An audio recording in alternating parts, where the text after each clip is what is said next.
It's a wonderful Saturday. If you think I'm going to start this way, you're wrong. Because you can clearly see from the title, it is going to be full of experiments. And who are my specimens? It's you all. So I see language evaluator on screen, Jacheng, Nandita, so Abhinaya. Sorry, because you're still in our meeting, so you have to face this hurdle. So you are also a specimen. And Ujing, unfortunately, you have enrolled for the first time and as timer, and you're also the new member. So don't be perplexed by the way I'm doing the speech. And this is going to be slightly longer, 10 to 12 minutes. And trust me, I already started my speech. So it's going to be 10 to 12 minutes, and we'll have a lot of milestones. And don't be shy if you have any questions to stop me right at the moment. So the first thing is, I want all of you, I think we have like 9 people. I want everyone to close your eyes for 9 seconds or 10 seconds. Hope you will do, don't sleep because it's like after lunch. So 9 seconds or 10 seconds. So for the 10 seconds, you should not think of dog. For the 10 seconds, you should not think of the dog. Don't open your eyes. You should not think of dog. 5, 4, 3, 2, 1. There you go. Okay, please open your eyes. You can unmute, and if you haven't thought of the dog, you can just unmute and say, there is no dog in my mind for the last 10 seconds. Anyone? Oh, I see Abhinaya. Great. You are my successful specimen.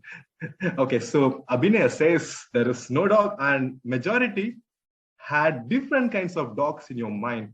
And I need to talk to Abhinaya later because what's the trick? Because that's something I always face in my life whenever I try to control, right? For example, in this case, I've taken the example of dog because I got so inspired by our own speaker, Nandita. That's why previously my case was different. I was thinking of monkeys, but now the dogs, because they are the heroes and new Toastmasters. So whenever I try to control over things, it tried to occupy me. So that's something always happened because I always try to avoid meeting people, avoid having been a public gathering, not to have a one-to-one interaction. So this is always my area until the age of 21, 22, and now I am 27. So that's what my life of undergrad. And Abhinaya, I'm very jealous of Abhinaya because she is at the end of her undergraduate, and now they're in a very perfect ecosystem to nurture others as well as to nurture ourselves. But my journey was very different. So I was the one always trying to avoid people, avoid speeches, avoid talks. I did my undergraduate from one of the great premier institutions in India. I also avoided the campus interviews. It's because of the fear and hesitation I had with people. Because we need to see the interviewers who will be staring at you for no reason. I need to give convincing answers as if they're going to get you for a wonderful world tour, right? But still, that's not going to happen. So I dodged everything, I avoided everything, and I came for a postgraduate. And you know the life of a postgraduate student, impossible without speaking, impossible without talking. You can do a research in your lab, but at the end of the day, you want to communicate with that to your supervisor or to the general public. But I've chosen a journey, something like that. I will come to that story later, why I chose PhD, doctoral as one of the key things. But unfortunately, we need to talk to people. So I was looking around, and our dear friend Rochelle is not here in this crowd. So she is also the experienced seasoned Toastmaster. And that time she was part of the Sergeant Harms. So we have different roles in executive committee. So she was also the same batch. I joined Nanyang Technological University, Singapore. So she told me there's an opportunity. You can come for this platform and see people because clearly you want to have your public speaking dominated among the crowd, right? And I chose up the leadership development. I joined Toastmasters just because of one thing. I want to speak. There is no other thing because there is a bigger fear which even no one can imagine, because I I just escaped from all the instances where I need to speak to people. But now I'm taking this challenge as a new Toastmaster. What happened right at the beginning? They said, you need to come and stand. And in front of people, you need to look at the people's eyes and speak. And that's something they said. And there are evaluators doing that. And we get our counters, so different role players. It is really a perplexing situation for me at that stage. It really made me shiver. And after a few days, club president came to me and asked, are you a new PhD student? I said, yeah, so what is the problem? Then she said, how about you take up the role of president? I was like thinking, okay, maybe it's a prank, because I was like thinking, I just 2 weeks into the new club and they want me to perform the role of a president, which we know, which is very tiring, because you need to speak multiple occasions during a meeting, opening address, closing address, you need to invite guests, you need to be on your real feet throughout the meeting. So those are some of the things really made me more and more challenges, right? But I said yes, because at that stage, I just want to speak, because I was thinking it's like multiple occasions you can speak during a meeting. You can do your pathway levels. At the same time, you can do your opening address, closing address, and no one is going to judge you because you are the president. If someone is judging, then it's completely fine, because we all know Toastmasters is a very safe environment where you can do mistakes and learn. And that's how I'm here. And you'll all end up, and you are all seasoned Toastmasters. So the first thing I said is just go for the challenges. But unfortunately, we had COVID at that stage. So it came to a Zoom platform where you cannot meet in person. But I was like very happy at that stage, because when you're in a Zoom platform, you can actually kick your legs. No one is going to see that, right? Now I'm just like moving my legs back and forth, but you cannot really see. And I can actually relax a bit. And even if I talk really rubbish, you're not going to hit me with any of the things you have, because it's completely Zoom. So those are some of the things I really made use of during the COVID period. But ultimately, one of the things I want to say right here is I went for the challenges. Just one thing which I can leave it or take it from Toastmasters journey, when I was doing my leadership development pathway, is always have some challenges around you that will make sure you go higher and higher.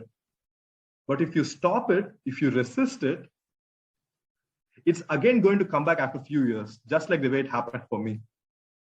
I have Toastmasters in my undergraduate life. People are doing public speaking, but I resisted everything. But ultimately, I do it in my postgraduate, and it paid me well. I'm very happy with that. So that's one of the key things. The second most important thing is, as a speaker, I always have the fear. Whenever I prepare for, let's say, one of the roles, like our counter or language evaluator, the whole night it keeps running in the mind. Okay, tomorrow, Vetha, you are the language evaluator. The world is going to follow you. And without you, the entire Nanyang Scholars is going to collapse. So all these wild things go in the mind the previous night. That was the case for 2 years, 3 years, trust me.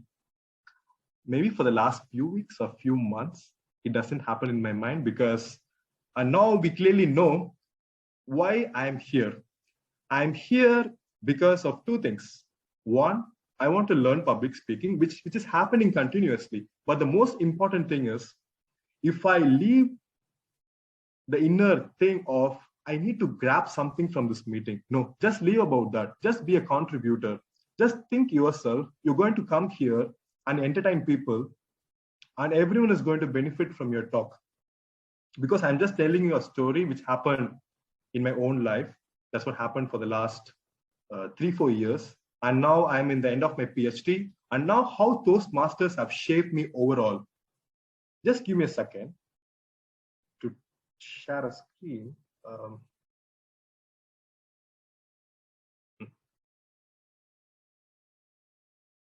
think you can see it.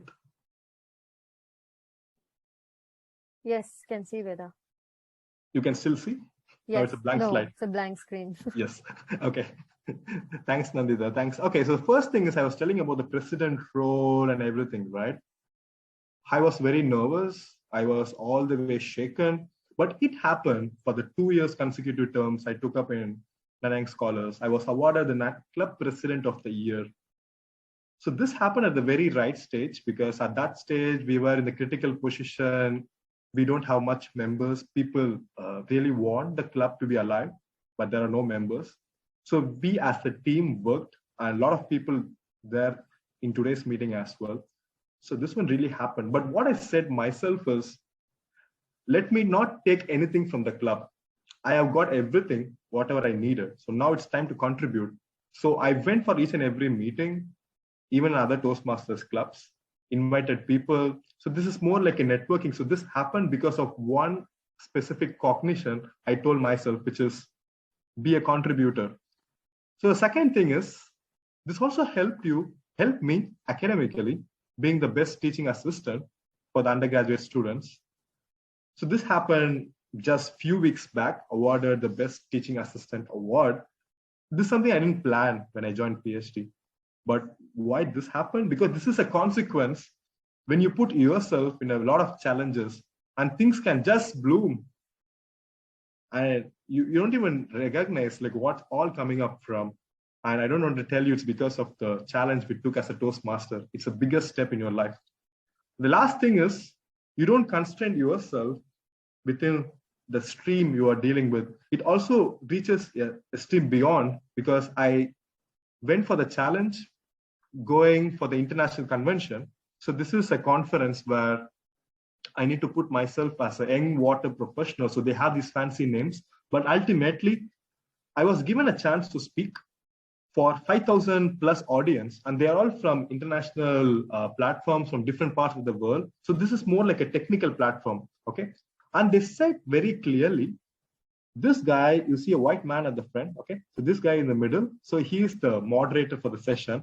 And they told, you're going to sit near him and just say, this is what you learned throughout your 3 days conference. But I went to the stage, it's already 4 days at a conference, people dozing off, and everyone have lost the motivation to be in a conference. But they forgot we are Toastmasters and we know how to get people in at any stage. Even if they're in the deathbed, we know how to entertain, right? So I asked the guy, is it okay if I stand for a minute? He said, okay, please go ahead. It's all yours. Then I just stood up and said, it's already 5, you all lose the motivation, and do we still have anyone listening to me? Then they are like, oh, there's someone like calling me. It's like a personal alarm for them. So these are some of the elements I experimented it outside. So the real meaning of a scientist is not like doing some experiment in the lab or getting a PhD. We are all researchers by birth. So without any further second thought, it's a best journey in the leadership development pathway. I'm very grateful for all the wonderful people I met. I was really perplexed at the beginning, but later it was an enlightening, great climax. Over to you, Toastmaster of the Day.